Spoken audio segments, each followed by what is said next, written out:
Olá, caros gestores, me chamo Susan e iniciaremos esse treinamento para ajudar vocês a compreender sua equipe de vendas, uma vez que nota-se a falta de engajamento dos corretores, porque muitas vezes a empresa faz mudanças sem envolvê-los no processo, e isso contribui para a falta de finalização nos diversos processos de trabalho e desmotiva a equipe.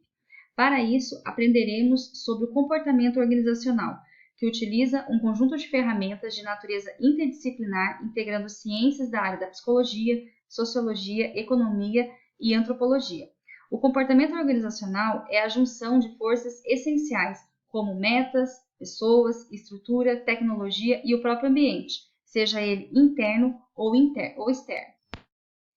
As 4 metas do comportamento organizacional são: descrever a forma como os indivíduos se comportam em diversas situações. Isso ajuda os gestores na comunicação, compreender por que as pessoas se comportam dessa maneira, prever o comportamento futuro. Dessa forma, é impossível verificar quem é mais produtivo ou dedicado ou quem sempre se atrasa, por exemplo. Dessa forma, adotar medidas preventivas e controlar, ter a capacidade de produzir algum impacto sobre os seus colaboradores, ajudando-os a desenvolverem suas capacidades e habilidades. Robbins, Juse e Sobral descrevem as características que desenvolvem a identidade social das pessoas, que é similaridade, distinção, status, redução de incertezas. Como que isso funciona? Na similaridade, as características comuns unem as pessoas, e um bom exemplo são funcionários que têm em comum a recém-contratação, e em contrapartida, o grupo de funcionários já antigo na empresa. Na distinção, aproxima as pessoas que têm alguma questão identitária, tornando-as diferentes das demais. Um exemplo são mulheres que trabalham numa fábrica, num ambiente predominantemente masculino. Status são pessoas que precisam ter uma vida social ativa na empresa, gerando assim um sentimento de pertencimento. Redução das incertezas são pessoas altruístas que se preocupam em qual é a sua missão no mundo e sua contribuição para a sociedade. Exemplos, pessoas que são voluntários em ONGs. Motivação, uma força ou um impulso que nos leva à ação. Existe a intrínseca, que é interna e pessoal, satisfação na ação, e a extrínseca, que é gerada pelo ambiente, e um exemplo, programa de recompensas ou punições. Griffin e Monrad comentam sobre a motivação, que algumas pessoas querem o dinheiro, algumas querem o desafio, e algumas querem poder. O que os funcionários esperam e como eles acham que podem atingir tem um papel fundamental na sua motivação. Na verdade, a diferença entre as organizações muito eficientes e as menos eficientes encontra-se quase sempre na motivação dos seus integrantes. Existem várias teorias que podemos destacar: McClelland, Kurt, Lenry e principalmente a teoria de Maslow, de 1954, a hierarquia das necessidades. Essa teoria afirma que a satisfação das necessidades humanas é importante para a saúde física e mental do indivíduo, pois elas estão dispostas em uma hierarquia que inclui necessidades físicas, sociais e psicológicas. Segundo Maslow, as necessidades são compostas da seguinte maneira: fisiológicas, que inclui fome, sede, sexo e demais necessidades corporais; a de segurança, que inclui segurança e proteção contra danos físicos e emocionais; sociais, que inclui afeto, pertencimento a grupos, aceitação e amizade; de estima, que inclui fatores internos como respeito próprio, autonomia e realização, e também os fatores externos como status, reconhecimento e atenção; e de autorrealização, que envolve o sentimento de tornar-se tudo o que se pode ser, alcançando seu pleno crescimento potencial.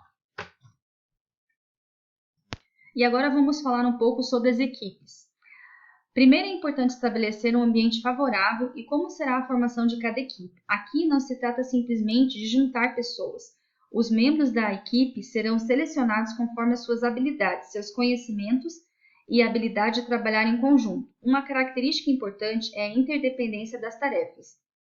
Para que uma equipe seja eficaz, são necessárias algumas competências.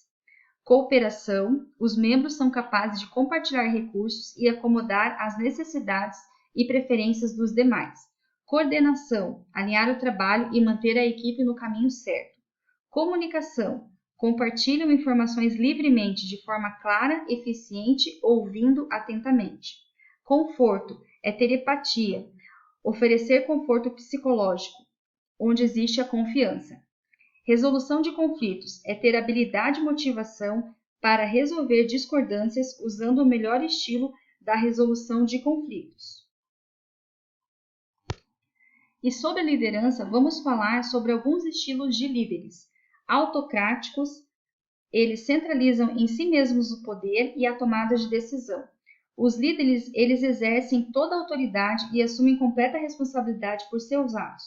A liderança autocrática é negativa, que se baseia em punições, mas também em alguns momentos pode ser positiva, quando o líder decide recompensar alguns de seus funcionários por um bom desempenho. Uma vantagem é a tomada rápida de decisão, e desvantagem é que muitos colaboradores reprovam, podendo causar frustração e raramente produz comprometimento.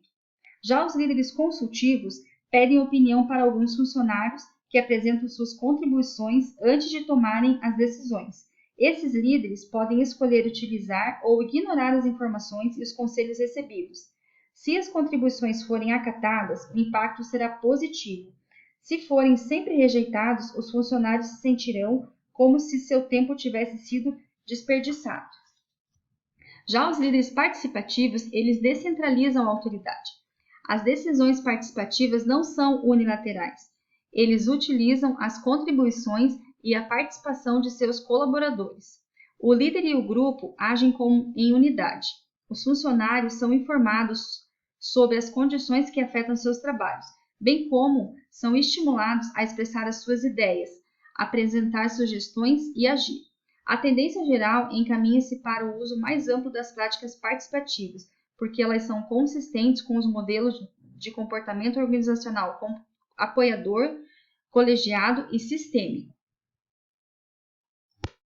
Os líderes, eles devem investir em treinamento, incentivar ideias, fazer reuniões, brainstorms, trabalhar de forma honesta e com senso comum, escutar todas as opiniões, envolver as pessoas nas mudanças necessárias, ter empatia e melhorar a comunicação estratégica de vendas para atingir os seus objetivos.